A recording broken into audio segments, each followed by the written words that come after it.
Probability में अभी तक जो हमने क्वेश्चन किए वो परमुटेशन एंड कॉम्बिनेशन बेस्ड थे, तो this was one category of question.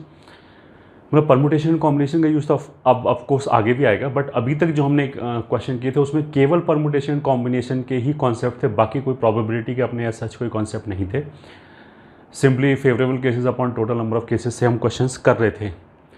अब आगे चल के बाकी कॉन्सेप्ट्स इन्वॉल्व करते हैं, तो उसमें first important concept is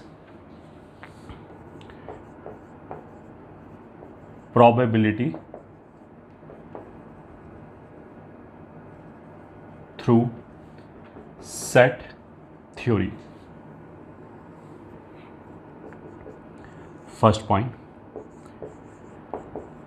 for two events A and B, ठीक है, मान लिया एक सेट के अंदर हमने दो इवेंट्स डिफाइन कर रखा है, एक A हो गया, एक B हो गया। अब ये जो दो इवेंट्स हैं ये पूरे सेट को 4 पार्ट्स में डिवाइड कर देगा, ठीक है। तो एक पार्ट, मतलब ये पार्ट जो केवल ए के अंदर है, ये पार्ट जो ए और बी दोनों के अंदर है, दोनों के सर्कल के अंदर है या दोनों इवेंट के अंदर है, केवल बी के अंदर है, और ये वाला पार्ट किसी के अंदर भी नहीं है, ठीक है। पूरा जो सेट है इसको हम क्या बोलेंगे, सैम्पल स्पेस। तो मान लिया ये रीज़न 1 है, ये 2 है, ये 3 है एंड ये 4 है। तो 1 को हम कैसे डिनोट करेंगे? 1 बेसिकली, ये हम वैसे सेट थ्योरी में ऑलरेडी पढ़ चुके हैं, जस्ट रिवाइज कर लेते हैं बहुत फास्ट। 1 का मतलब क्या है कि ए के अंदर तो होना चाहिए बट बी के अंदर नहीं होना चाहिए।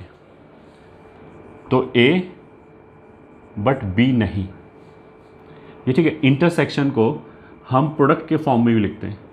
अगर हम ऐसे लिखें ए बी बार या ए इंटरसेक्शन बी बार, दोनों का मतलब एक ही। अगर बीच में कुछ भी साइन नहीं है, केवल दो सेट को ऐसे लिख दिया, तो उसका मतलब क्या है कि उसका इंटरसेक्शन लिखा जा रहा है।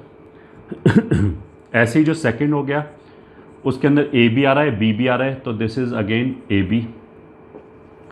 थर्ड हो गया उसके अंदर ए नहीं आ रहा है बट बी आ रहा है, तो that will be not A but B.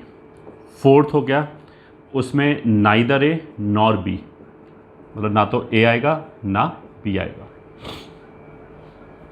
जो हमने सेट में पढ़ा होगा, जो वहाँ पे पढ़ते थे, number of elements n number of elements in A, तो एन ए करके इसको डिनोट करते थे। अब हम उसको टोटल नंबर ऑफ एलिमेंट्स से अगर डिवाइड करते तो वो सारे के सारे जितने भी फॉर्मूले थे वो सारे फॉर्मूले प्रोबेबिलिटी में कन्वर्ट हो जाएंगे।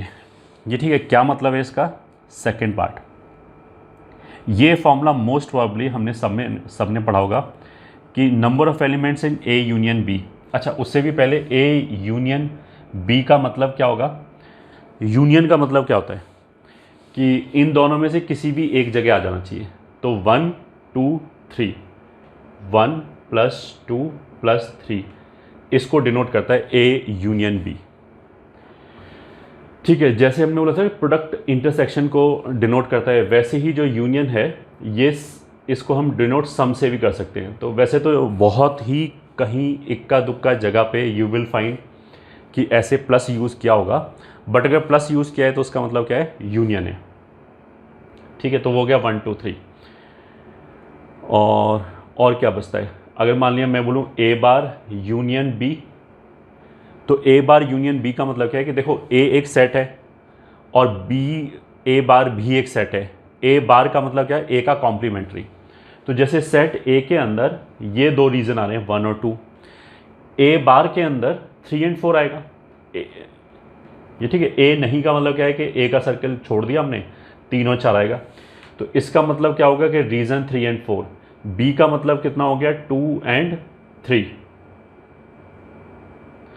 2 और 3। यूनियन का मतलब क्या होता है? इंटरसेक्शन में तो दोनों में कॉमन निकालते हैं, यूनियन में सब उठा लो। ये ठीक है। जो भी यहाँ पे आया वो भी उठा लो, जो भी यहाँ पे आया वो भी उठा लो, बस रिपीटेड नहीं लिखते। तो जैसे 3 4 2 और वापस 3 को दोबारा नहीं लिखेंगे, ठीक है। तो ये रीज़न क्या हो गया? 2 3 4 ये हो गया। अगर मैं बोलूँ ए बार यूनियन बी बार, तो ए बार मतलब ए नहीं, तो 3 और 4 बच गया, 3 और 4। और बी बार का मतलब बी नहीं, तो ये नहीं मतलब 1 and 4, तो इसके अंदर 1 and 4। यूनियन का मतलब क्या है, देखो ए बार इंटरसेक्शन बी बार होता तो वो तो हमने ऑलरेडी यहाँ पे लिख रखा है कि नाइदर ए नॉर बी, ए के अंदर भी नहीं आना चाहिए, बी के अंदर भी नहीं आना चाहिए, फिर तो 4 आ गया। यूनियन का मतलब क्या होगा कि इनमें से हमने क्या बोला, सब उठा लो, बस रिपीट करके मत लिखो। तो 3 4 1 4, तो 4 2 बार आ रहा है, उसको बस हम एक ही बार लिखेंगे, तो 1 3 4, तो 1 3 4 ये आ गया। हाँ, तो इसको तो वैसे हम ऐसे लिख सकते हैं ए बार प्लस बी बार। यूनियन का मतलब क्या है, प्लस से डिनोट कर सकते हैं। ठीक है, अब ये फॉर्मूला हमने पढ़ा था सेट थ्योरी में कि number of elements in A union B will be number of elements in A plus number of elements in B minus number of elements in A intersection B. ये ठीक है, N A ने क्या किया कि ए के सर्किल के अंदर जितने भी एलिमेंट है सब गिन लिए, तो यहाँ पे जितने भी एलिमेंट है वो गिने गए, जो यहाँ पे एलिमेंट है वो भी गिने गए बिकॉज ऑफ दिस। बी ने क्या किया कि बी के सर्किल के अंदर, बी का सर्किल ये नहीं है, बी का सर्किल तो ये पूरा है ना, तो उसके अंदर तो ये भी है और ये भी है, तो जब हमने यहाँ पे एलिमेंट गिने तो यहाँ पे जितने भी एलिमेंट प्रेजेंट थे वो सब काउंट हो गए, एज वेल एज जो यहाँ पे प्रेजेंट थे दे वर ऑल्सो काउंटेड। तो व्हाट हैपेंड, ये वाले जो नंबर ऑफ एलिमेंट्स है दीज वर काउंटेड ट्वाइस, तो ये ज़्यादा बार काउंट हो गया। हमें तो यहाँ पे एंड यहाँ पे जो भी एलिमेंट्स है सबको एक एक बार काउंट करना था, ये 2 बार काउंट हो गया, इसलिए इसको एक बार घटाया। नंबर ऑफ एलिमेंट्स जो यहाँ पे प्रेजेंट है उसको एक बार घटाया, तो अब ये बैलेंस हो गया। ठीक है, तो this formula we must have done in 11th in set theory. ये ठीक है, अब इसी से प्रोबेबिलिटी का फॉर्मूला बन जाएगा। अगर मैं इसको सैम्पल स्पेस के अंदर जो टोटल नंबर ऑफ एलिमेंट्स है उससे अगर मैं डिवाइड कर दूँ तो ये हो गया n A union B upon number of elements in S, number of elements in A upon number of elements in S B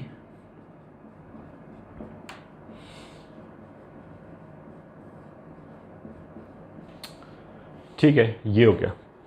अब ये बेसिकली क्या हो गया कि ये एक इवेंट है ए यूनियन बी। ठीक है, ए एक इवेंट है, बी एक इवेंट है, ए यूनियन बी भी एक इवेंट है। उसके अंदर ये फेवरेबल नंबर ऑफ केसेस हो गए एंड ये टोटल नंबर ऑफ केसेस हो गए, तो favourable number of cases upon total number of cases, तो इस बात की प्रोबेबिलिटी आ जाएगी।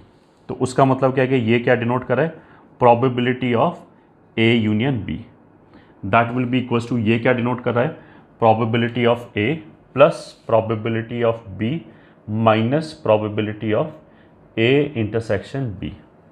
ये आ गया हमारे पास फर्स्ट रिजल्ट।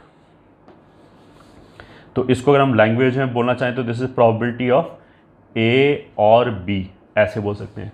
ठीक है, या फिर प्रोबेबिलिटी ऑफ, ऐसे भी लिख सकते हैं, आइदर ए और बी।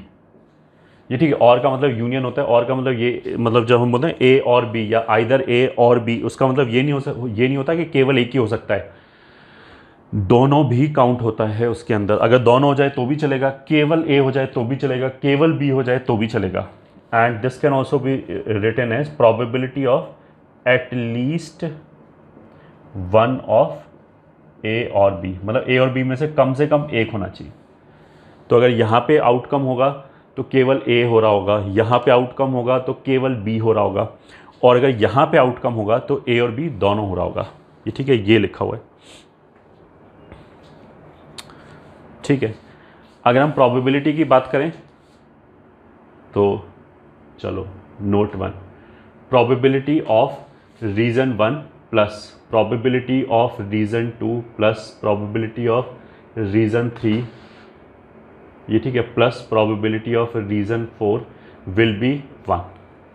अगर इन सब की इंडिविजुअल प्रोबेबिलिटीज को जोड़ दें तो आंसर 1 आ जाएगा।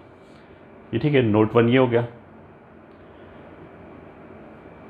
ठीक है, क्योंकि तुम ऐसे देखो, इन सब के प्रोबेबिलिटी लिखेंगे, सबके डिनोमिनेटर में n number of element in S, number of element in S denominator में लिखा होगा, और न्यूमरेटर में लिखा होगा नंबर ऑफ एलिमेंट यहाँ पे प्लस नंबर ऑफ एलिमेंट यहाँ पे प्लस यहाँ पे प्लस यहाँ पे न्यूमरेटर में इन चारों के।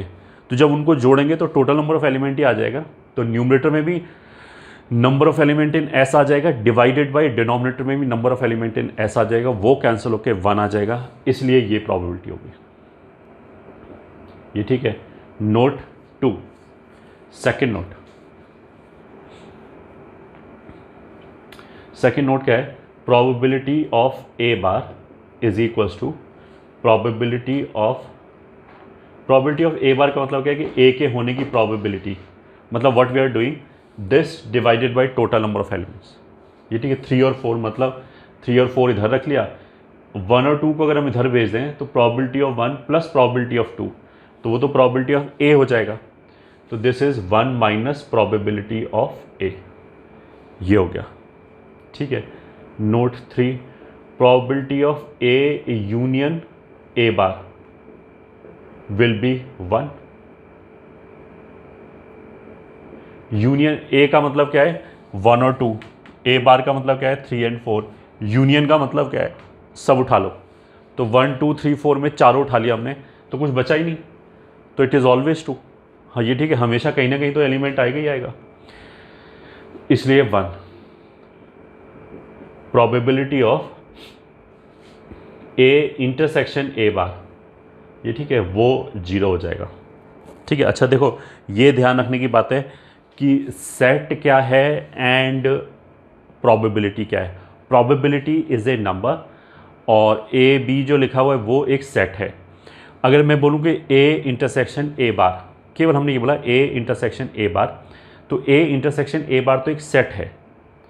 अब मेरे को पता है ए और ए बार के बीच में कुछ भी कॉमन नहीं आ सकता, तो ए इंटरसेक्शन ए बार 5 होगा। ये ठीक है, that will be a null set. ठीक है।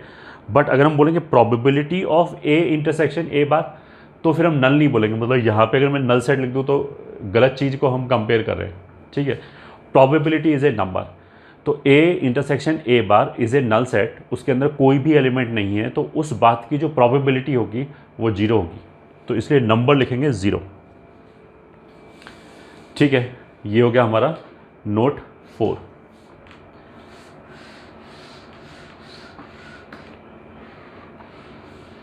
ठीक है, चलो लिख लिया ये, फिर आगे लिखते हैं। आगे नोट 4 हो गया था। नोट 5। नोट 5 क्या है? अगर मैं बोलूँ कि मेरे को 2 इवेंट्स दे रखा है, ये दोनों इवेंट मिलके ज़्यादा से ज़्यादा कितना एरिया कवर कर सकता है। ठीक है।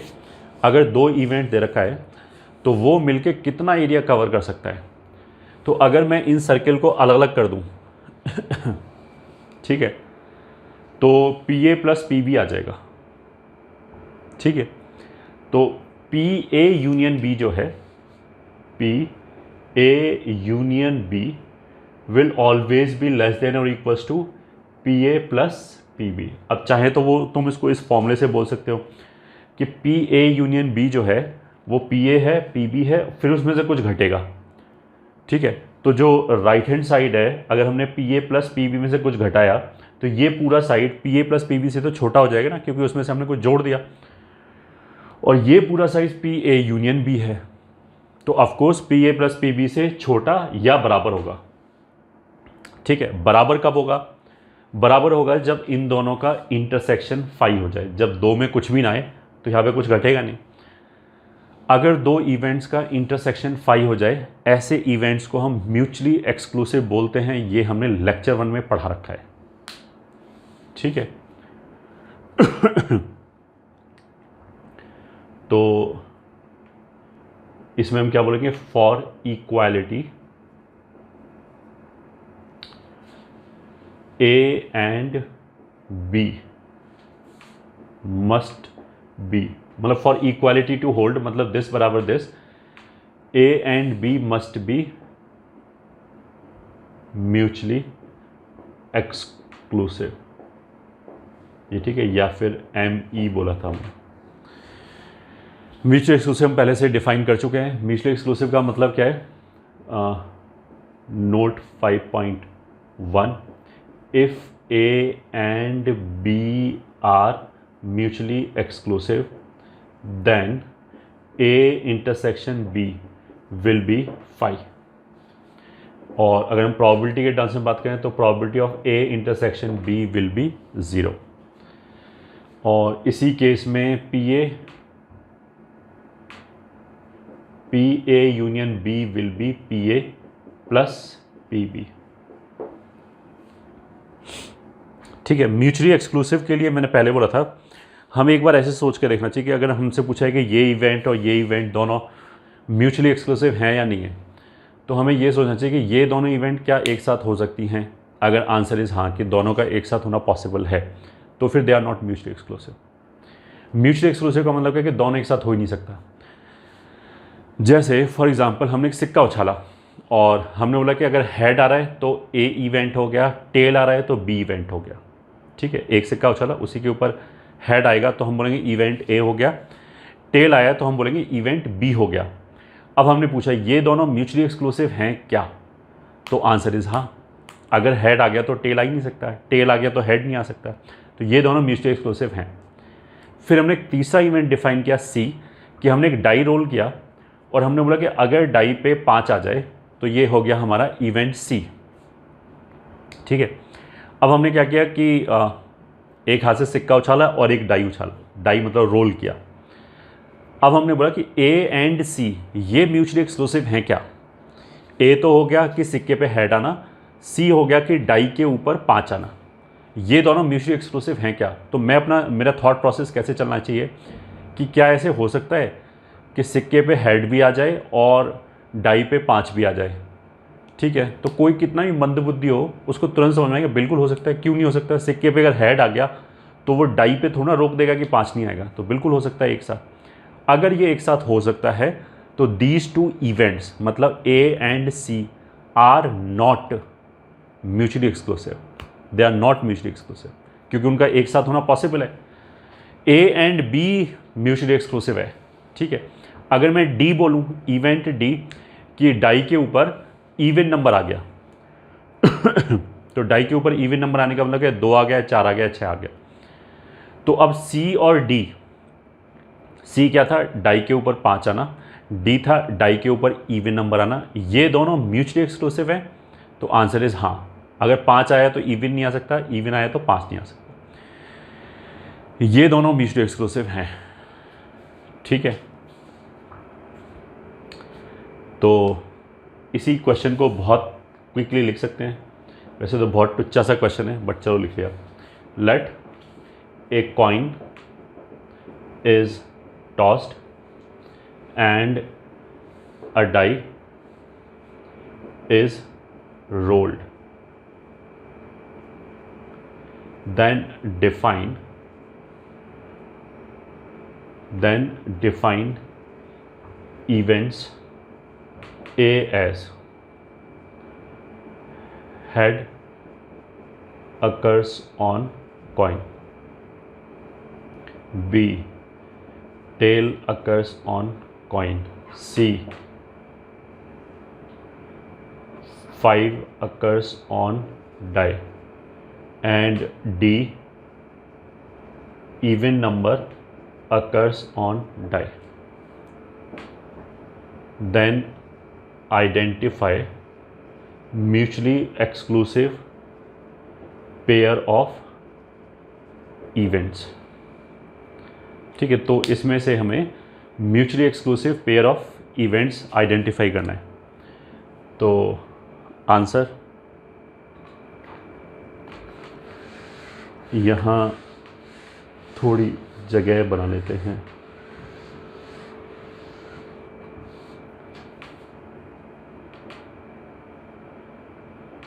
इवेंट पेयर म्यूचुअली एक्सक्लूसिव, अगर हमसे बोला जाए कि A B C B D C D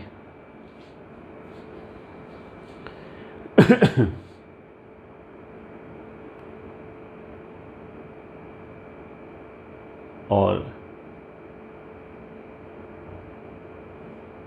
A D, ये मान लिया इतने ही पेयर बनेंगे। 4C2 पेयर बनेंगे, 4C2 मतलब 6 पेयर बनेंगे। तो यह क्या, ए और बी हेड का आना एंड टेल का आना म्यूचुअली एक्सक्लूसिव है। ए और सी हेड का आना और 5 का आना म्यूचुअली एक्सक्लूसिव है। आंसर इज नहीं। बी एंड सी, टेल का आना और 5 का आना, क्या ऐसा हो सकता है कि सिक्के पे टेल आ जाए एंड डाई पे 5 आ जाए? बिल्कुल हो सकता है, तो ये भी नहीं है। बी एंड डी, टेल आ जाए इवन नंबर आ जाए, बिल्कुल हो सकता है, तो म्यूचुअली एक्सक्लूसिव नहीं है। सी एंड डी कि 5 आ जाए एंड इवन नंबर आ जाए, ये नहीं हो सकता, तो ये दोनों म्यूचुअली एक्सक्लूसिव हैं। मतलब म्यूचुअली एक्सक्लूसिव के लिए बोल रखा है, इसके लिए बोल रखा है कि दोनों एक साथ हो सकता है क्या, उसके लिए टिक नहीं लगाया है। टिक क्या लगाया कि म्यूचुअली एक्सक्लूसिव है क्या, आंसर इज हाँ, ये भी नहीं है। सही है, as simple as this.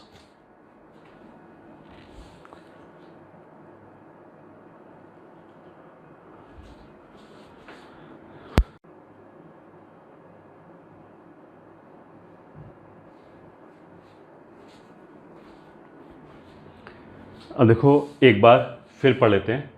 Note 5 में पी ए यूनियन बी, ठीक है, अभी ये हमने लिखा था कि P A plus P B से छोटा होगा, ठीक है। फिर हमने नोट 5.1 लिखा था। उसके बाद नोट 5.2 में क्या है, पी ए यूनियन बी, ये ठीक है, किसी भी चीज़ की प्रोबेबिलिटी हो, पी के अंदर चाहे कुछ भी लिखा हो, जो प्रोबेबिलिटी है दैट विल ऑलवेज भी लेस देन और इक्वल्स टू 1, ठीक है, वो एक से बड़ा नहीं हो सकता। तो probability of A union B will be less than equals to 1, ठीक है। अब देखो इन दोनों को, इसको मत देखो एक मिनट के लिए, केवल यही कॉन्सेंट्रेट करो।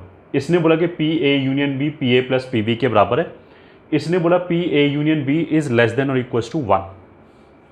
अब तुम ऐसे मानो कि मान लिया P A union B, sorry P A plus P B का वैल्यू मान लिया 0.7 है, ठीक है। P A plus P B मान लिया जोड़ के 0.7 आ गया। तो अब इसने क्या बोला, इसने बोला कि जो P A plus P A union B है वो 0.7 से छोटा है, ठीक है। फिर इस ये भी सही है, ये भी सही है, हमेशा चाहे ए और बी कुछ भी हो।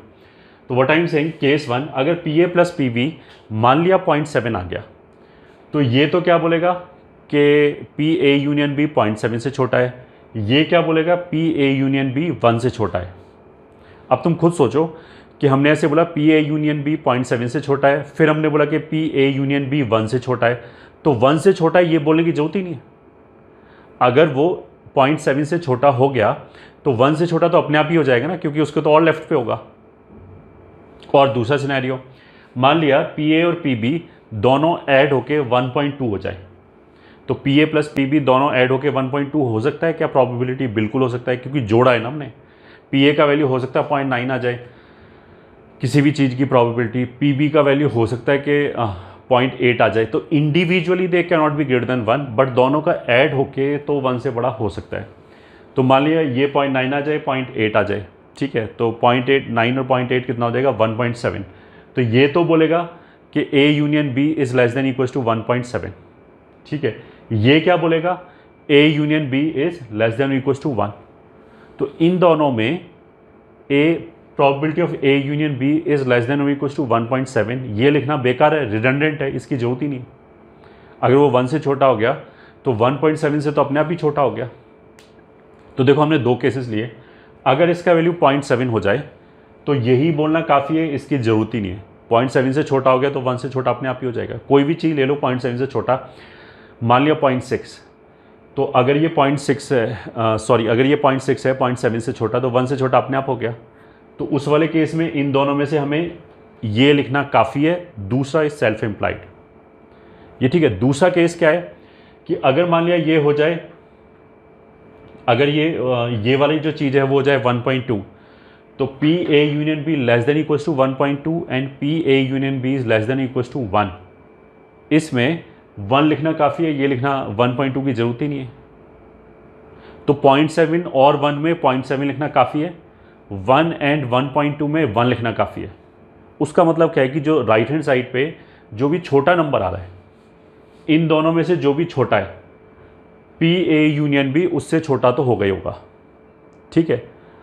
तो उससे बड़े वाले से अपने आप छोटा हो जाएगा। मतलब अगर ये 0.7 और 0.1 है तो 0.7 से छोटा हो गया तो बड़े वाले 1 से अपने आप छोटा हो गया। अगर ये 1 और 1.2 है तो 1 से छोटा हो गया, मतलब 1.2 से अपने आप छोटा हो गया। इसलिए इन दोनों को क्लब करके ऐसे लिख सकते हैं कि इन दोनों में जो भी मिनिमम है P A plus P B and 1 जो भी छोटा है उससे छोटा होना चाहिए, दूसरे वाले से अपने आप हो जाएगा। तो ये इसी चीज़ को लिखने का मैथमेटिकल तरीका हो गया। ठीक है, ये तो हो गया एक बात। अब हम आते हैं दूसरी बात पे।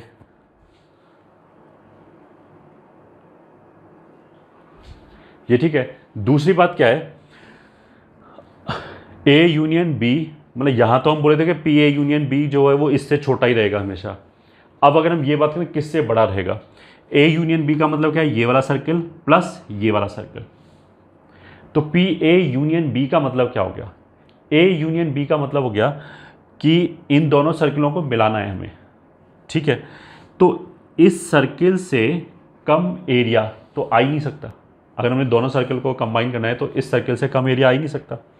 उसका मतलब क्या है कि P A union B P A से तो बड़ा होगा ही होगा, मतलब इस वाले सर्किल से बड़ा या बराबर तो होगा ही होगा। ठीक है, अब क्योंकि बी की वजह से इस सर्किल के अंदर कुछ ना कुछ एक्स्ट्रा ऐड होगा, कम ऐड तो नहीं होगा, कम से कम कुछ एक्स्ट्रा ही ऐड होगा। तो ए यूनियन बी मतलब ये सर्किल और ये सर्किल मिला के, ये दोनों सर्किल मिला के इस सर्किल के बराबर कैसे हो सकता है, बिल्कुल हो सकता है अगर बी इसके अंदर आ जाए। ठीक है, अगर बी यहाँ पे आ जाए तो दिस यूनियन दिस केवल एक ही सर्किल आएगा।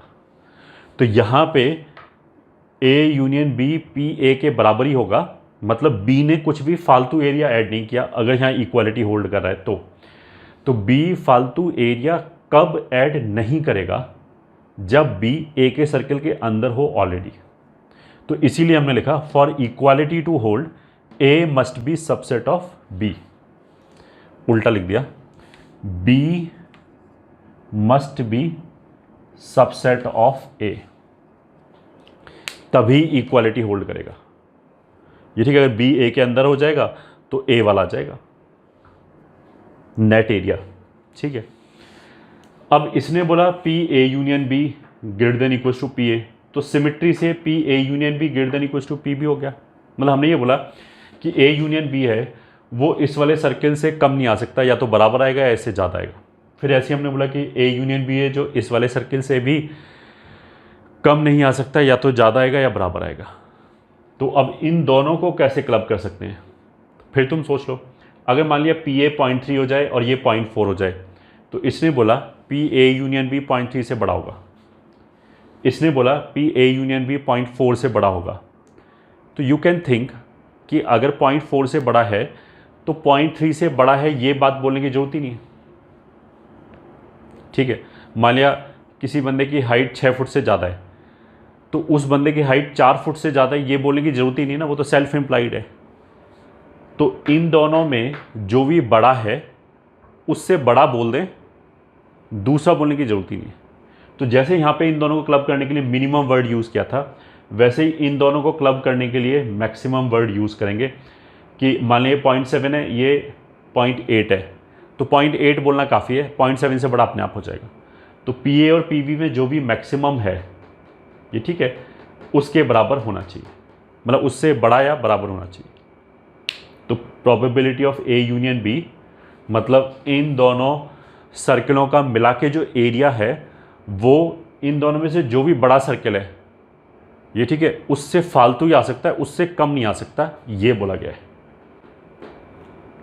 ठीक है, फिर हमने क्या किया, इसको एंड इसको क्लब कर दिया। यहाँ तो बोला था P A union B minimum of this and this, यहाँ बोला जाता है P A union B is maximum of this and this, तो वो ये लिख दिया, इसलिए ये रिजल्ट आ गया।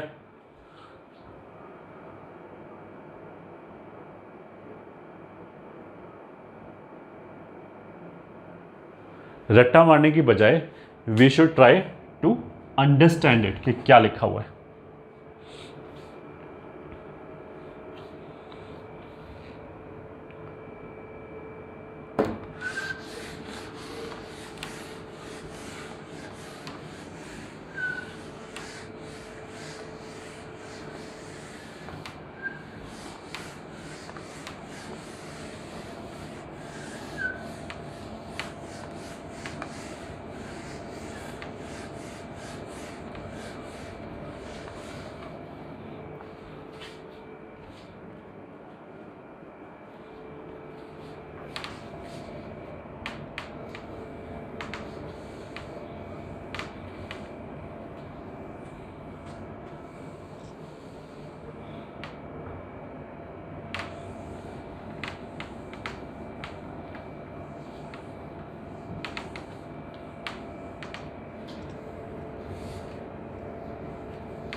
ठीक है, second point, for 3 events ABC।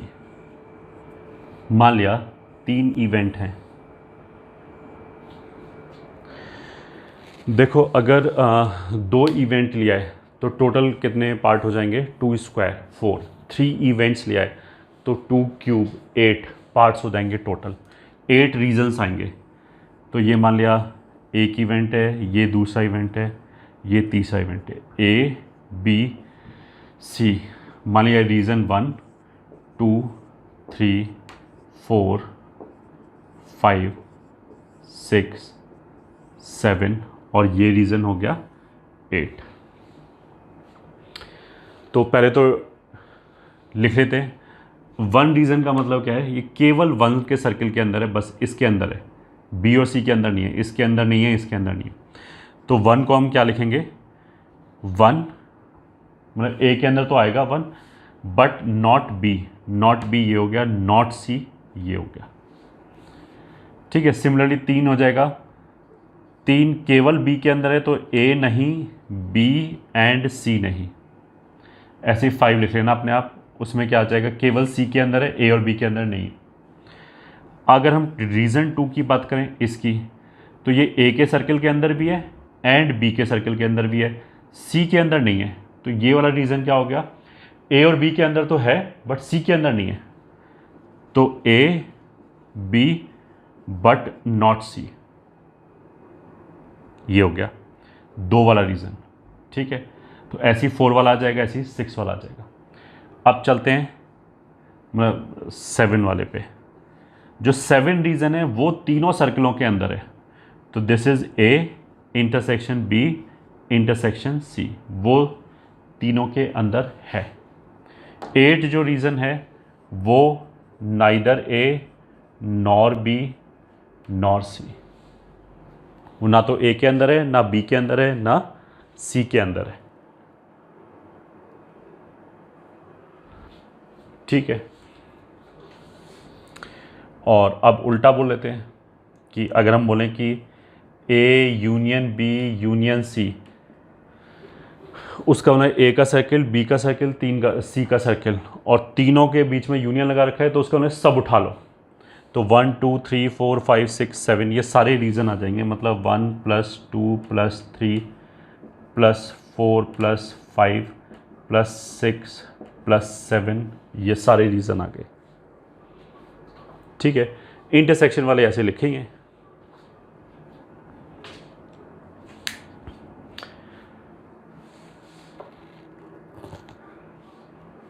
तो जो यूनियन वाला फॉर्मूला है वो यहाँ पे भी लगा सकते हैं ये। ठीक है, note 1 probability of A union B union C, ये फॉर्मूला इज़ नथिंग बट जो सेट थ्योरी में नंबर ऑफ एलिमेंट्स वाला फॉर्मूला है वही फॉर्मूला है।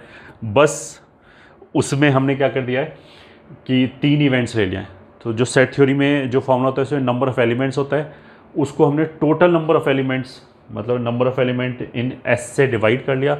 तो जो n वाला फॉर्मूला होता है ना, n A union B union C बराबर NA + NB + NC, उन सब में n की जगह विच डिनोट्स नंबर ऑफ एलिमेंट्स, सब जगह प्रोबेबिलिटी आ जाएगा। तो PA union B union C will be PA + PB + PC minus PA intersection B minus PB intersection C और माइनस PC इंटरसेक्शन A, फिर plus A intersection B intersection C। मतलब इसको अगर short hand में लिखें तो A union B union C will be sigma PA, ये आ गया, minus sigma PA intersection B। मतलब एक एक करके जोड़ा, 2 करके घटाया, प्लस फिर 3 करके जोड़ा। अब 3 ही इवेंट हैं तो केवल यही 3 आएंगे, ये हो गया। ठीक है,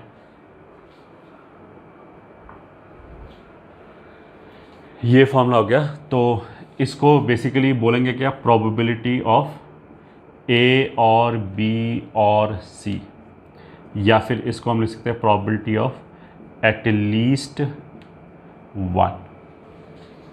वैसे अगर एक से ज़्यादा इवेंट हो, नोट 2, प्रोबेबिलिटी अगर ऐसे लिखा है A union B union C union D and so on, तो यही फॉर्मूला ऑल्टरनेट प्लस माइनस के साथ चलता जाएगा। एक एक करके जोड़ा, दो दो करके घटाया, ठीक है। अब इस बार तो 3 से ज़्यादा इवेंट है, तो A B C, A B D, A B E ऐसे करके खूब सारे टर्म बनेंगे, तो फिर इस बार उस पर भी सिग्मा आ जाएगा। Probability of A intersection B intersection C minus sigma A intersection B intersection C intersection D and plus on, ऐसे फॉर्मूला चलता चला जाएगा।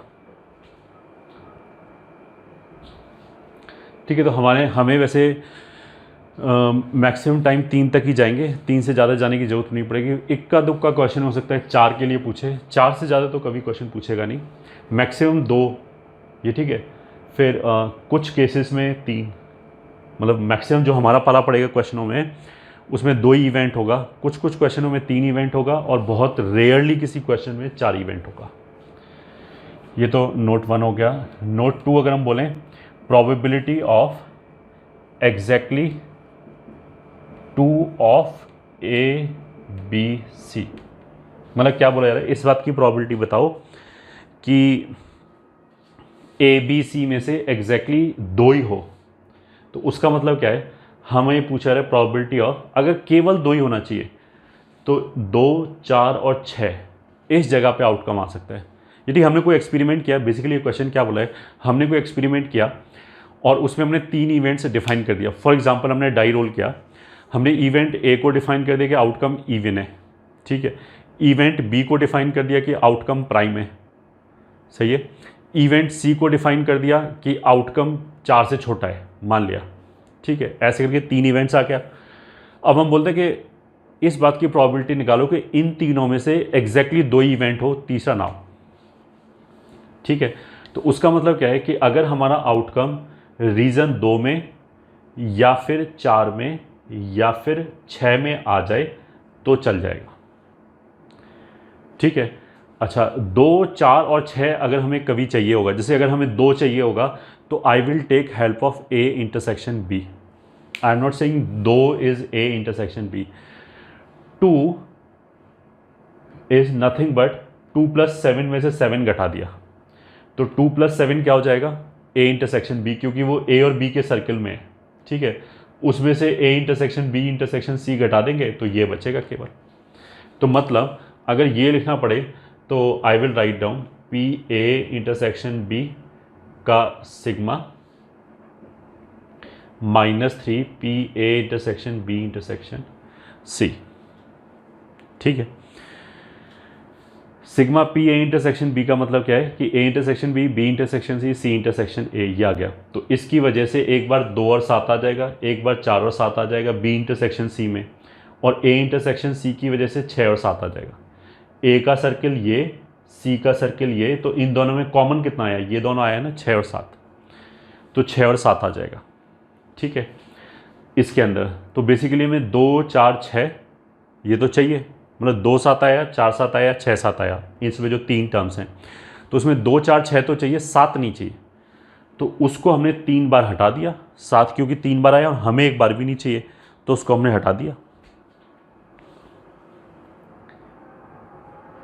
तो ये जो फॉर्मूले हैं वो तुम इसके हिसाब से, इसकी तरह से खुद ही बना सकते हो, ये ठीक है। ये तो जस्ट मैंने ऐसे एक्सप्लेन किया, you should be able to understand what we are doing.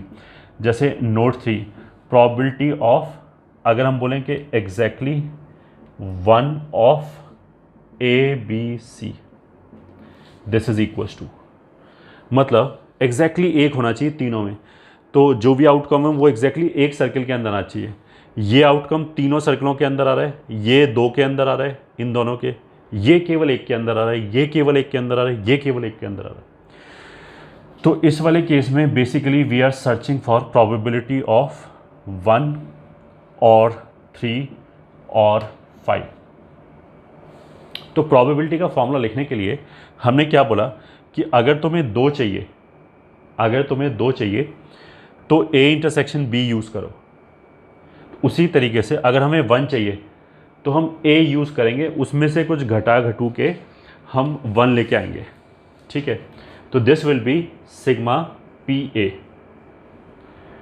मतलब हमने ए का सर्किल, बी का सर्किल और सी का सर्किल जोड़ लिया, तो उससे क्या आएगा 1 2 7 6 ए की वजह से आ गया, 2 3 6 4 7 बी की वजह से आ गया, एंड 5 4 7 6 ये सी की वजह से आ गया। इनमें से मेरे को केवल 1 3 5 रखना है, ये सब रखना ही नहीं है।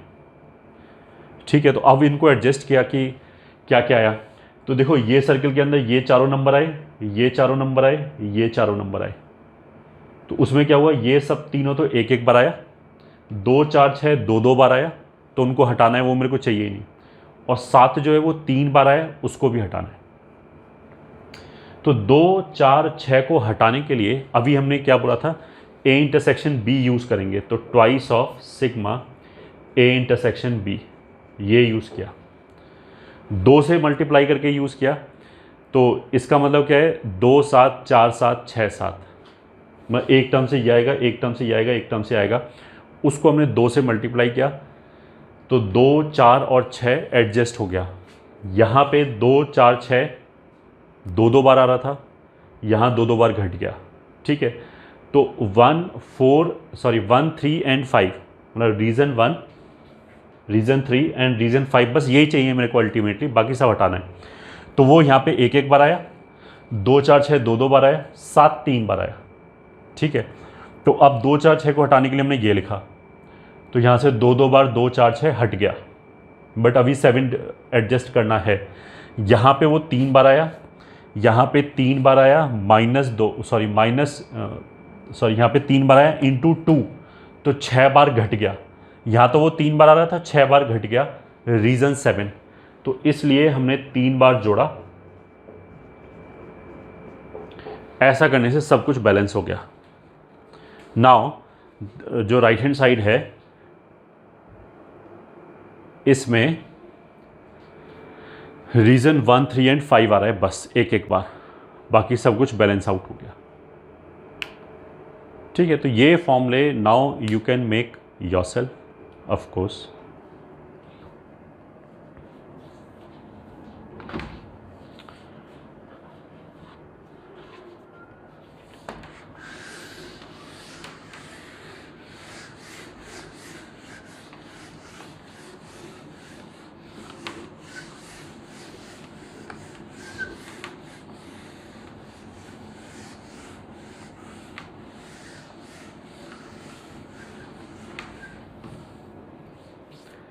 तो पहले एक आध क्वेश्चन कर लेते हैं। Question 1, let a die is ruled, then define events A, B, C as: A, outcome is even, B, outcome is prime, C, outcome is less than 4. Then find probability of first,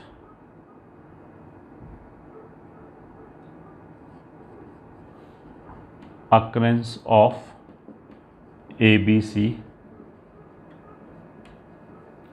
simultaneously, second, exactly 2 of ABC occurs, third, maximum 1 of ABC occurs.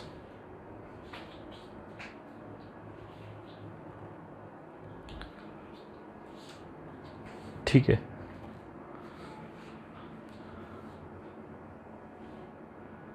अब solution. तो ए even का मतलब क्या है, 2 4 6, B prime का मतलब क्या है, 2 3 5, ये प्राइम हो गया। C less than 4, outcome less than 4 मतलब 1 2 3, तो 1 2 3 ये हो गया। ठीक है, अगर तुम देखो वेन डायग्राम वाइज समझे,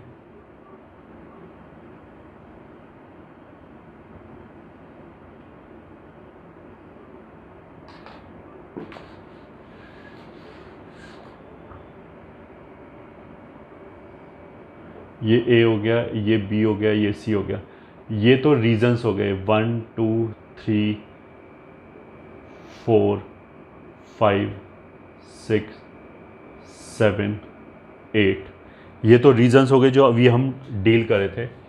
आउटकम रख लेते हैं, जैसे इन तीनों में कॉमन क्या है, 1 कॉमन नहीं है, 2 2 2 कॉमन है, तीनों में 2 2 2 कॉमन है बस, तो यहाँ पे आउटकम 2 पड़ा हुआ है। ठीक है, या फिर हम ऐसा कर देते हैं, रीज़न को अलग नाम दे देते हैं ताकि कंफ्यूजन ना हो।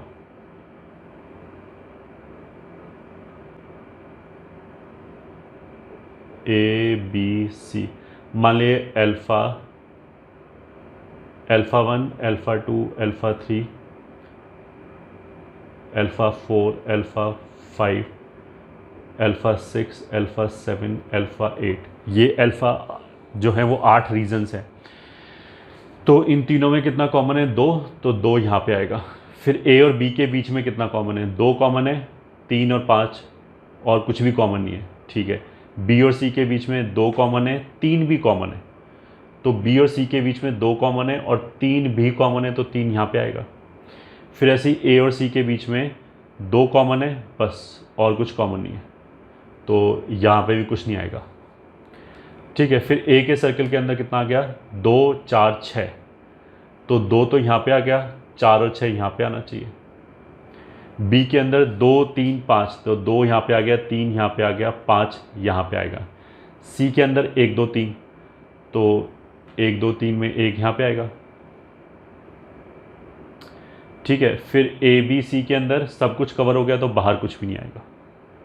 ठीक है, ऐसा कुछ नहीं आएगा। अब हम एक एक पढ़ लेते हैं।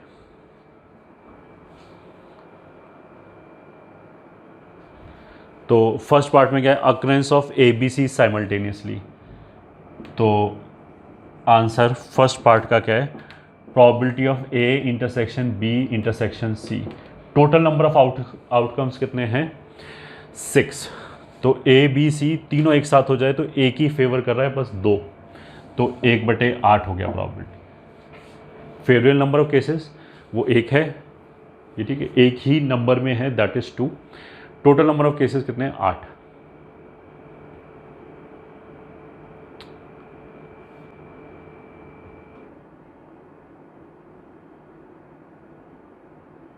Sorry, total number of cases मैंने 8 क्यों लिख लिया, total number of cases is 6। Die roll क्या है, 6 ही आउटकम आ सकते हैं ना, तो 1 2 3 4 5 6, बस 6 तरह के आउटकम हैं। Second part, exactly 2 of A B C occurs, ये ठीक है, प्रोबेबिलिटी ऑफ एग्जैक्टली 2। तो एग्जैक्टली 2 का मतलब क्या है, प्रोबेबिलिटी ऑफ अल्फ़ा 2 और अल्फ़ा 4 और अल्फ़ा 6, इन 3 रीजन्स में। तो यहाँ तो कोई भी नहीं आया, यहाँ कोई नहीं आया, यहाँ केवल एक आया है, तो इसकी प्रोबेबिलिटी भी कितनी हो गई, 1/6। Maximum 1 of A B C occurs.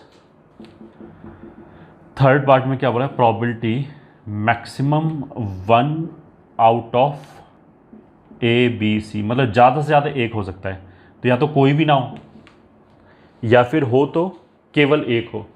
तो हमारे लिए फेवरेबल रीज़न ये हो गए, ये तो केवल एक केवल एक केवल एक, और यहाँ पे कोई नहीं। ठीक है, अब यहाँ पे तो कोई एलिमेंट वैसे ही नहीं आया, तो इसका तो कोई कंट्रीब्यूशन होगा नहीं।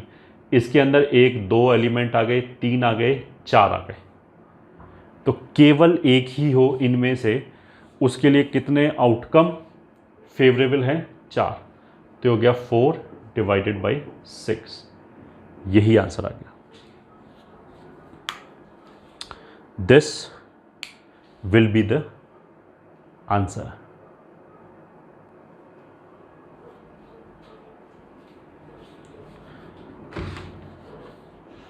ठीक है, अब चलते हैं आगे।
नेक्स्ट कॉन्सेप्ट है इसके अंदर conditional probability.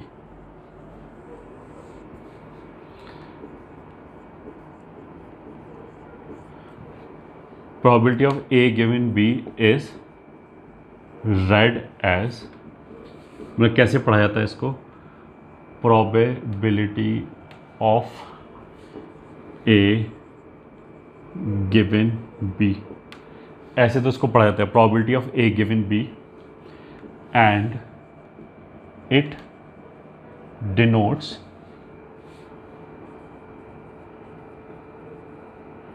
probability of occurrence of A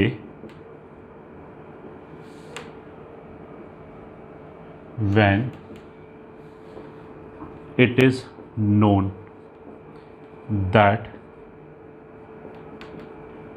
event B has occurred।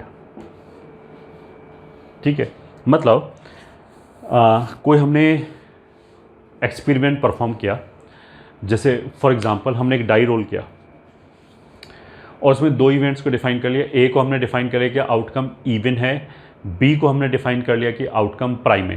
ये ठीक है, जैसे अभी डिफाइन किया था, ए आउटकम इवन है, बी आउटकम प्राइम है। ठीक है, फिर हमने क्या बोला कि हमने एक्सपेरिमेंट परफॉर्म किया और जो भी रिज़ल्ट आया हमने एग्जैक्ट रिज़ल्ट ना बता के, मतलब 1 2 3 4 5 6 में से क्या आया ये नहीं बताया, हमने ये बताया कि बी हो गया, आउटकम ऐसे बताया कि बी हो गया। तो बी हो गया उसका मतलब क्या है कि प्राइम नंबर आ गया। अब हमसे ये पूछा गया है प्राइम नंबर आया, तो प्राइम नंबर तो 2 भी हो सकता है, 3 भी हो सकता है, 5 भी हो सकता है। अब हमसे पूछा जाए कि इस बात की प्रोबेबिलिटी बताओ कि ए भी हो गया हो उसी जगह पे, ये ठीक, उसी एक्सपेरिमेंट में ए भी हो गया, इस बात की प्रोबेबिलिटी बताओ। तो क्वेश्चन बहुत सिंपल हो गया। द मोमेंट हमने बोला कि बी हो गया, तो मेरे को ये पता लग गया कि जो बी का सर्किल है वो हमारा नया सैंपल स्पेस हो गया। मेरे को ये पता है कि उसी के अंदर आंसर है, उसी के अंदर आउटकम है। अब उस सर्किल के अंदर कुछ पार्ट ए के साथ कॉमन होगा, कुछ पार्ट ए के साथ कॉमन नहीं होगा। तो अगर हमारा आउटकम ए के साथ जो कॉमन पार्ट है वहाँ लाई कर रहा है, तब तो साथ में ए भी हो गया, क्योंकि आउटकम ए के सर्किल के अंदर आ गया। अगर वो दूसरे पार्ट में लाई कर रहा है, बी के सर्किल के अंदर उस पार्ट में जो ए के साथ कॉमन नहीं है, तो फिर ए नहीं हुआ। तो ये भी प्रोबेबिलिस्टिक हो गया कि ए होगा या नहीं होगा। ठीक है, तो इफेक्टिवली अगर समझ में आए तो बी का सर्किल तो हमारा नया सैंपल स्पेस हो गया। अगर मेरे को ये बता दिया जाए कि बी हो गया, ठीक है, तो आउटकम बी के सर्किल के अंदर ही हो गया, वो हमारे लिए नया सैंपल स्पेस हो गया। और अगर मेरे से पूछा जाए कि अब बताओ इस बात की प्रोबेबिलिटी कि ए हो गया, तो फिर जो ए का बी के साथ कॉमन पार्ट है वो हमारा नया फेवरेबल केस हो गया। ठीक है, तो उसका मतलब क्या है कि जैसे ये इवेंट ए है, ये इवेंट बी है, और ये वही रीज़न 1 2 3 4। अगर probability of A given B पूछा जाए, ठीक है,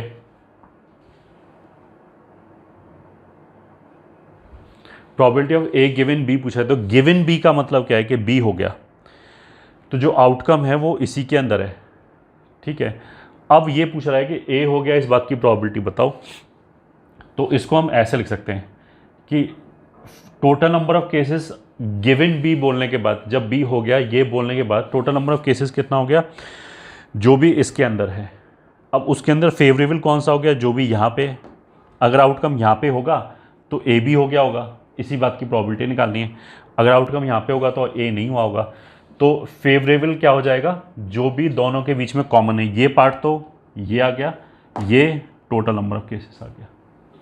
अब इसको हमने क्या किया, टोटल नंबर ऑफ एलिमेंट से डिवाइड कर दिया अपॉन एन बी अपॉन इससे डिवाइड कर दिया। तो फिर अब बाकी सब भूल जाओ, केवल इतने पार्ट को देखें तो this is nothing but probability of A intersection B, favourable upon total, this is nothing but probability of B. तो हमारे पास ये फॉर्मूला आ गया, probability of A given B बराबर probability of A intersection B upon probability of B. ये आ गया formula. This is called conditional probability. मतलब ए की प्रोबेबिलिटी निकालना और जबकि हमने कुछ कंडीशन इंपोज कर दिया।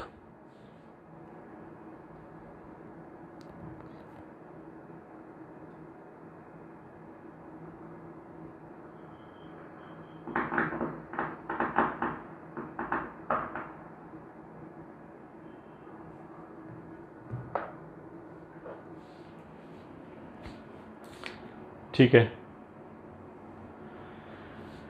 तो note 1, probability of A given B will be, हम इसको ऐसे याद रखेंगे, ऊपर तो दोनों का इंटरसेक्शन लिख दो, ए इंटरसेक्शन बी जो भी है, और डिनोमिनेटर में नीचे वाली इवेंट की प्रोबेबिलिटी, ये लिखा है ना प्रोबेबिलिटी, ये फॉर्मूला लिखा है। तो नोट 2, अगर प्रोबेबिलिटी ऑफ बी गिवन ए आ जाएगा तो ऊपर दोनों का इंटरसेक्शन, अब उसको ए इंटरसेक्शन बी लिखो चाहे बी इंटरसेक्शन ए लिखो, दोनों एक ही बात है। डिनोमिनेटर में प्रोबेबिलिटी ऑफ ए आ जाएगा, ये आ गया। ठीक है, तो यहां से हम बोल सकते हैं कि probability of A given B is not equals to probability of B given A in general. By chance हो सकता है अब ए और बी की प्रोबेबिलिटी बराबर हो जाए तो ये दोनों फॉर्मूले बराबर ही देगा, इन जनरल बाई चांस हो सकता है। ठीक है, note 3, if A and B are mutually exclusive, mutually exclusive मतलब दोनों का सर्किल अलग अलग है, ये ठीक है। म्यूचुअली एक्सक्लूसिव का मतलब ये होता है, ये ए हो गया ये बी हो गया, दोनों एक साथ हो ही नहीं सकता। तो इस वाले केस में अगर मेरे से पूछा जाएगा probability of A given B क्या होगा, तो 0, ये ठीक है, क्योंकि इंटरसेक्शन 5 हो जाएगा, ये 0 हो जाएगा, ऐसे बोल दो। या अगर मेरे को पता है कि आउटकम यहाँ पे है तो ए के अंदर आ ही नहीं सकता, तो 0 हो जाएगा। ठीक है, फिर नोट 4, अगर हमने लिखा probability of A given B plus probability of A bar given B, तो this will be equals to, पहले में तो हम लिखेंगे probability of A intersection B, सही है, अपॉन प्रोबेबिलिटी ऑफ बी। दूसरे में लिखेंगे प्रोबेबिलिटी ऑफ, यहाँ इवेंट ए बार हो गया तो ए बार और बी का इंटरसेक्शन, तो यहाँ लिखेंगे A bar intersection B upon probability of B. इन दोनों को अगर हमने ऐड किया तो A intersection B plus A bar intersection B upon P B is equals to, अब देखो ए इंटरसेक्शन बी मतलब जो ए और बी में कॉमन है तो वो तो 2 हो गया, ए बार इंटरसेक्शन बी मतलब ए नहीं, तो ए नहीं तो ये रीज़न होता है इसमें और बी में जो कॉमन है, तो वो ऑफकोर्स ये वाला रीज़न आ गया, ये ठीक है। वैसे ही बोलते हैं ए इंटरसेक्शन बी मतलब ए और बी दोनों, ए नहीं बट बी, ये तो न्यूमरेटर में भी कितना आ जाएगा, बेसिकली इन दोनों को अगर जोड़ेंगे तो पी बी ही आ जाएगा, तो this is P B, it is 1। तो यहाँ से हमारे पास फॉर्मूला क्या है, probability of A given B plus probability of A bar given B is 1।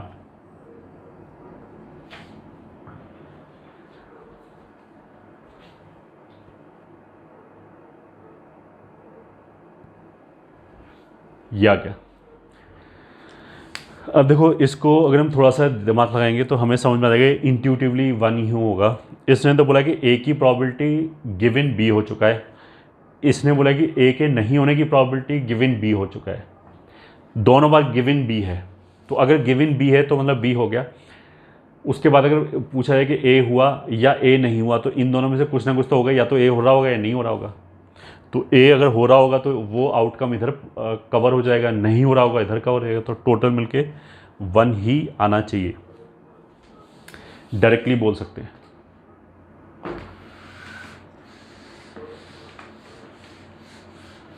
ठीक है, इसको याद रखेंगे, मतलब ऐसा नहीं है probability of A given B plus probability of A bar, sorry, probability of A given B bar. अगर ये लिखा हुआ है गिवन बी बार, ये लिखा है, तो this won't be 1 in general. ये एक के बराबर नहीं होगा। ऐसा नहीं कि हम सोचे कि हाँ ये तो मैंने पढ़ा था, इसमें दोनों जगह बी बोला है डिनोमिनेटर में, तभी तो नीचे पी बी आया, तभी तो ऊपर वाले को जोड़ के पी बी लिख पाए। इसमें तो डिनोमिनेटर ही अलग अलग हो जाएगा, एक जगह पी बी आ जाएगा, एक जगह पी बी बार आ जाएगा। इसको याद करने का ये भी तरीका है तुरंत देखने का ना, कि अगर ए को मैं बोल दूं इम्पॉसिबल इवेंट, कि ए कभी नहीं होगा चाहे दुनिया में कुछ भी हो जाए। जैसे हमने बोला कि डाई रोल किया और ए को डिफाइन कर दिया कि आउटकम 12 है। अब एक डाई रोल करोगे तो उस पर 12 तो आएगा ही नहीं। तो फिर दुनिया में बी हो तो भी प्रॉबिलिटी 0, बी ना हो तो भी 0, तो 0 + 0 0 आ जाएगा उस वाले केस में। तो ये तो 1 नहीं होगा इन जनरल, बाई चांस हो सकता है। इस वाले केस में क्या है, अगर मैं सोचूं कि ए इम्पॉसिबल इवेंट है, अगर ए इम्पॉसिबल इवेंट है तो ए बार श्योर इवेंट हो जाएगा। तो फिर अगर ये 0 हो गया तो ये 1 हो जाएगा। तो ये 1 है, ये 1 नहीं है। ये हमें समझ में आना चाहिए, ठीक है। और नोट नेक्स्ट जो भी है, फिर इसमें भी बच्चे गच्चा खाते हैं कि अगर मान लिया ए इवेंट ये है और बी इवेंट ये है, ठीक है। तो जब हम क्लास में पूछते हैं ना कि probability of A given B and probability of B given A, इनमें से कौन 1 होगा, तो बच्चे आए बाई गाना चालू हो जाता है। कोई बोलता है ये 1 होगा, कोई बोलता है 0 होगा, कोई ऐसे। तो इसमें अगर हम केवल बेसिक डेफिनेशन से भी स्टिक करें तो we should be able to understand.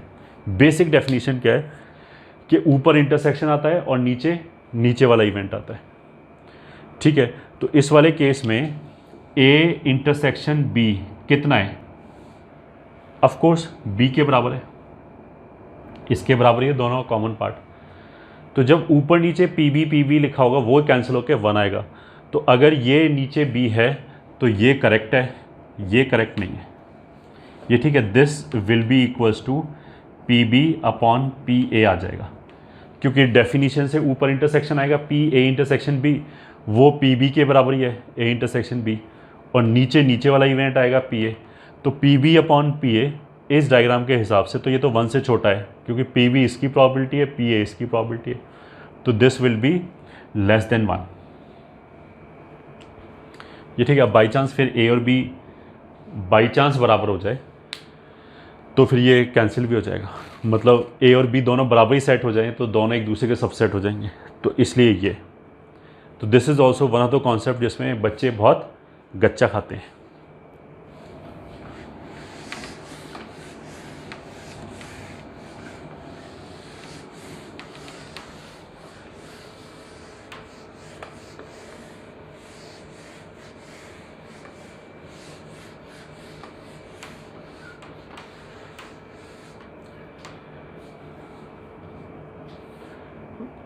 P A union B,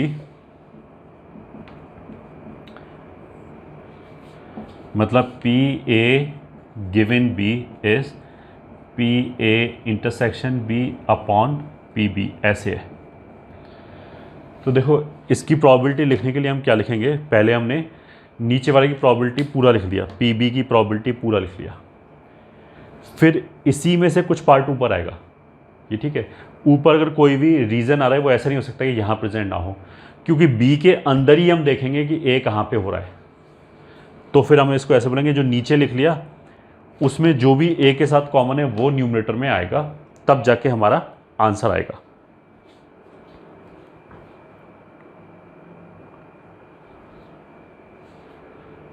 ठीक है, तो question, let A and B are two events such that P A बराबर 0.7, पी बी बराबर 0.3 and P A intersection B बराबर 0.1, then find first part P A bar, second part P A union B, third part P A bar union B, ठीक है। Fourth part P A given B, fifth part P A bar union B bar, sixth part P B given A bar, ठीक है। Seventh part P A given A bar union B,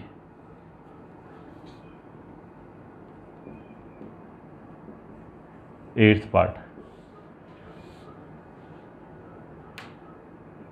P A bar given A bar union B bar, ठीक है। यही part लिख लेते हैं हम।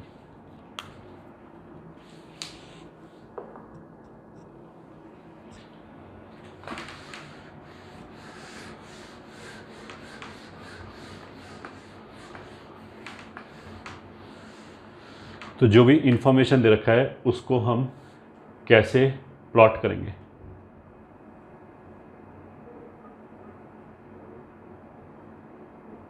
A B, उसे मिला के पी ए 0.7 है, ठीक है। तो ये दोनों मिला के 0.7 है, ठीक है। पी बी 0.3 है, तो ये दोनों मिला के 0.3 है। तो अभी हमें नहीं पता कि 0.3 को कैसे कैसे ब्रेक करें, 0.7 को कैसे कैसे ब्रेक करें, ये हमें नहीं पता, ठीक है। फिर नाइदर ए नॉर बी 0.1 है, तो ये 0.1 आ गया। ये माने रीज़न 1 2 3 4 ऐसे आ गया, ठीक है। अगर ये 0.1 आ गया तो ये तीनों मिला के 0.9 आ गया, क्योंकि इसको छोड़ के एक में से घटा दिया। तो 1 + 2 + 3 कितना हो गया 0.9, ठीक है। 0.9 है इन तीनों का सम, ठीक है। या मतलब सीधा सीधा हम ऐसे फॉर्मूला भी लगा सकते हैं। इसका मतलब क्या है कि हम ये फॉर्मूला लगा दें, पी ए यूनियन बी बराबर P A plus P B minus P A intersection B. अब तीनों का यूनियन जो है वो 0.9 हो गया, पी ए कितना हो गया 0.7 हो गया, पी बी कितना हो गया 0.3 हो गया, minus probability of A intersection B. तो probability of A intersection B 7 और 3 10 में से 9 गया, एक हो गया। तो मतलब यहाँ पे भी 0.1 आ गया, ठीक है। अगर a 0.7 है और यहाँ पे 1 है तो इधर 6 आ गया होगा। अगर यहाँ पे 1 है और ये 3 है तो यहाँ 0.2 आ गया होगा। तो now you can see everything is distributed, ठीक है। अब आंसर निकाल सकते हैं एक एक चीज़ का। जैसे फर्स्ट पार्ट प्रोबेबिलिटी ऑफ ए नहीं मतलब ए का सर्कल हटा दिया तो ये दोनों बच गया। इन दोनों को जोड़ेंगे तो 0.2 और 0.1 कितना हो गया 0.3। Second part probability of A union B, तो ए यूनियन बी अभी हमने बोला कि ये 0.9 हो जाएगा। सेकेंड पार्ट ये हो गया। Third part A bar union B. A bar का मतलब क्या है कि 3 और 4, इसका मतलब क्या है 3 एंड 4। बी का मतलब क्या है 2 एंड 3। ए बार का मतलब ए नहीं, तो 1 और 2 को छोड़ के क्या बचा 3 4। बी का मतलब क्या है 2 3। तो इनका मतलब क्या है, सबको उठा लिया विदाउट रिपीटिशन, तो 2 3 4। ठीक है, 2 3 4, तो 0.1 0.2 0.1, तो ये हो गया 0.4। ठीक है, fourth part, probability of A given B. तो ये फॉर्मूला ये था, A intersection B upon P B, ये था। तो ए इंटरसेक्शन बी मतलब ये 0.1, और पी बी जो है वो तो दे ही रखा है 0.3, इन दोनों का सम 0.3, तो ये हो गया 1/3। ठीक है, फिर fifth part, neither A nor be नहीं बोलेंगे, वो तो इंटरसेक्शन बोलते हैं। ए बार यूनियन बी बार। ए बार मतलब ए नहीं, तो ए नहीं मतलब 3 4। बी नहीं मतलब 1 और 4, तो ये तो हो जाएगा 1 3 4, तो 1 3 4, तो 0.6 0.2 0.1 0.9, ये आ गया। Sixth part, probability of B given A bar. ठीक है, अब देखो इसको हम ऐसे करेंगे, नीचे लिखा हमने प्रोबेबिलिटी ऑफ ए बार। ए बार मतलब ए नहीं, तो ए बार मतलब ए नहीं मतलब 3 और 4, ये तो हो गया डिनोमिनेटर वाला। अब हम ये देखेंगे कि इसमें से कौन सा पोर्शन बी के अंदर भी आ रहा है। तो 3 और 4 में इन दोनों में बी के अंदर तो 3 ही आ रहा है, तो इसके साथ जो बी का कॉमन पार्ट है, क्योंकि न्यूमरेटर में आएगा ना बी इंटरसेक्शन ए पार्ट, तो बी इंटरसेक्शन ए पार्ट का मतलब क्या है, बी और ए बार में जो कॉमन है। तो ए बार तो ये हो गया, इसका बी के साथ कॉमन क्या है, केवल 3, तो इसी के अंदर से देखेंगे कि बी कहाँ पे हो रहा है, तो केवल 3 ऐसे आएगा। इंटरसेक्शन लेंगे, पूरा बी नहीं लेंगे। डिनोमिनेटर में अगर 3 4 लिखा है, तो न्यूमरेटर में इन दोनों के अलावा कुछ भी नहीं आ सकता, इनमें से कुछ कम आए ऐसा हो सकता है, इससे जादू कुछ नहीं आएगा। तो थर्ड का मतलब क्या हो गया 0.2, 3 4 का मतलब हो गया 0.3, इसलिए 2/3, इसलिए 2/3 आया।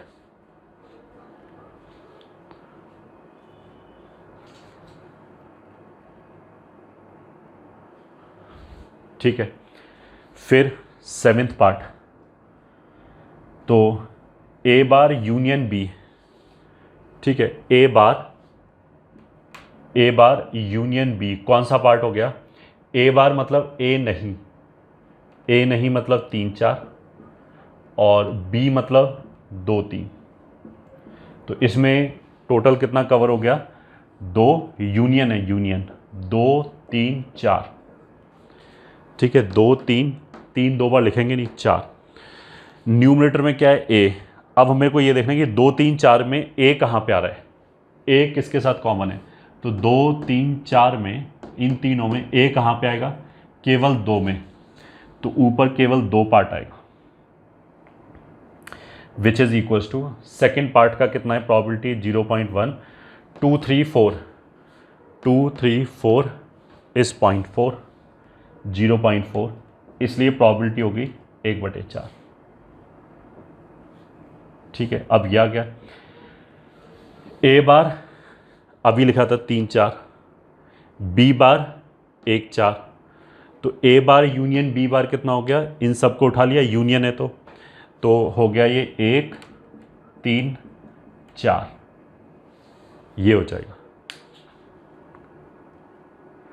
अब इसमें ए बार के साथ कॉमन क्या है, ए बार कहाँ पे है, ए नहीं 3 और 4, तो इसमें 3 और 4 के साथ क्या कॉमन है, 3 और 4 दोनों ही कॉमन है, तो 3 + 4 विच इज इक्वल्स टू 3 और 4 मतलब 0.3, 1 3 4 मतलब 2 को छोड़ दिया, तो इसको छोड़ने का मतलब क्या है, 1 में से 0.1 घटा दिया, तो 0.9, सो इट विल बी 1/3, यही आंसर आएगा। ठीक है, तो ये हो गई हमारी कंडीशनल प्रोबेबिलिटी।